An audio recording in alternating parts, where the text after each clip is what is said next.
one of the worst tour stories was the fact that, we got our gear stolen in 1999. It's a whole truck. It was a couple $1 million worth of lights and amps, and we had all the cabinets, all that stuff, everything that that size of band would be carrying with them. So that was one of the biggest horror stories. But one of the early fun stories was one time we played this show. It was like a industry party, an industry show.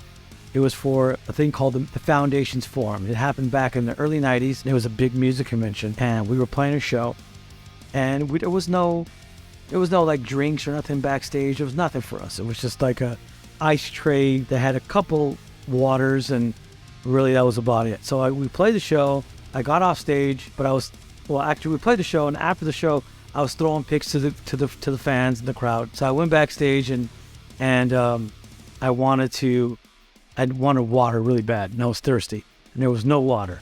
So I decided to drink the melted ice from the ice tray. And as I was drinking it, my singer pushed the ice tray out of my hands, and I'm like, "What the fuck?" And he goes, "I just washed my feet in that ice tray." I'm like, oh. So I was wondering why the next day I was itching my tongue.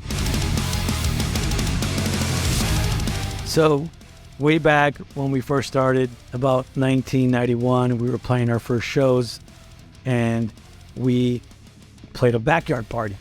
A couple hundred kids in the backyard.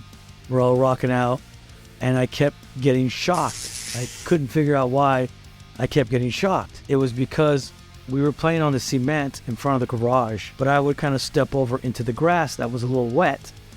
And for some reason, every time I stepped on the grass and I was touching my guitar, I kept getting shocked. So after the show, people were like, "Dude, were you really nervous?" You're like, "No, man, I was getting shocked." So people thought I was nervous, but it was because I was like being electrocuted, and I was like, So that was when we first started, backyard parties. That's how it is. And it was really cool because we played a few of those backyard parties. We're talking like East LA, South Central LA, and then eventually we ended up starting playing the clubs in Hollywood. And it was really cool because all those people that you played to in front of the backyard parties all started to come to our club gigs. It was amazing because I didn't feel like I really went any too far, because from the backyard to the clubs, it was like the same people and just had the same loose, happy, going crazy vibe that I loved. And it was really cool to see that. And over the years, your fans grow with you, because some of the fans that you see when you first started your career, and they're still there. They're in their, 30s and 40s and whatever, and you see them bringing their kids to the shows.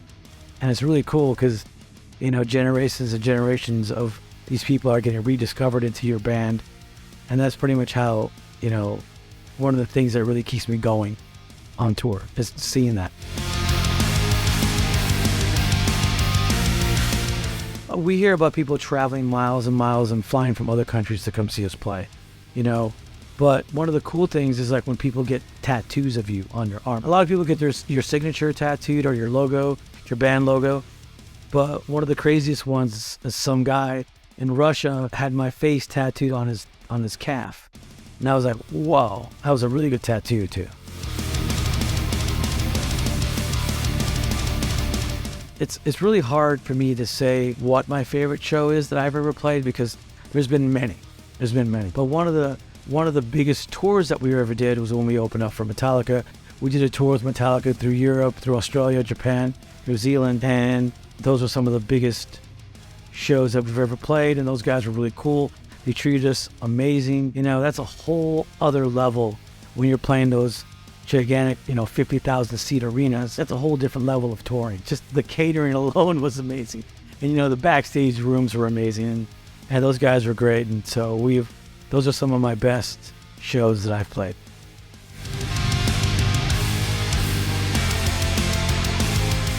When we first started out, we would stay at fans' houses. When we were on tour, we didn't have any money for hotel rooms. We just slept in the van and so on and so on.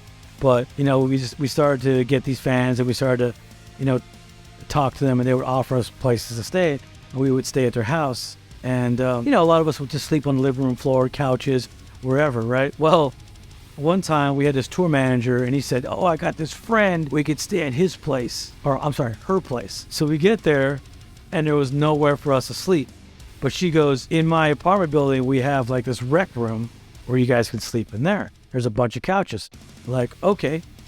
So we went to the rec room. It was probably like 3, 4 in the morning. We get there, and we're sleeping, and everything was cool. There was pool tables and pinball machines and ping pong tables in there, but there was a bunch of couches, right? So we were sleeping in these couches, and we're like, okay, cool. There was a bathroom in there. There was showers, everything. So we were like, okay, this is perfect. It's great. But like, it's like 3 hours later at 6 in the morning, security guard comes in and goes, what the fuck are you guys doing here? He says, gotta get the fuck out of here, or I'm gonna fucking call the police right now. Fuck. So we were like, shit, look, we thought like, oh man, we got it made. We're gonna be on these nice couches. We've got the showers here. We got the toilets. It's all good. Everybody crashes out. Literally, like I said, 3 hours later, we get kicked the fuck out. And here is our tour manager sleeping upstairs with this girl in her apartment. And we had to go back to the van and sleep in the van and wait for him like 12 in the afternoon because we didn't know what apartment she was in. So we were like, oh man, we were stuck outside. Some of my most fondest memories of touring is actually in a van, because when you're driving in a van, you have the opportunity to see America. You see the beauty and you see the ugly. You know what I mean? We were driving through states where we saw swastikas painted on trees, but also, we saw a lot of the good in America, you know what I mean? And a lot of the people that you meet in the South that are really sweet and really nice, and just, hanging out in New York, hanging out in Chicago, and all the big cities, and just experiencing all of that. In some ways, it's kind of weird, but in some ways, I kind of miss touring in a van, because when you're in a bus, everything's closed off and you don't get to see much. You're not driving, blah, blah, blah. So obviously I'd rather travel in a bus, but some of the things I miss about traveling in a van. So when we were in a van, I believe we were like in Wyoming, I believe it was, there was black ice. And of course, we're from California. What do we know about black ice? We don't know anything about black ice. So we don't know that if you hit the brakes, you're going to go skidding. So that happened to us. We were driving. My drummer was driving. He hit the brakes. We were swerving, and he hit the brakes. And of course, it made it worse. We were spinning out. We went into like about, 5 feet of snow. We were stuck on the side of the road. We're like, oh my God. We couldn't even get out of the van. We couldn't even open the door. We're trying to kick it, trying to get out of the window.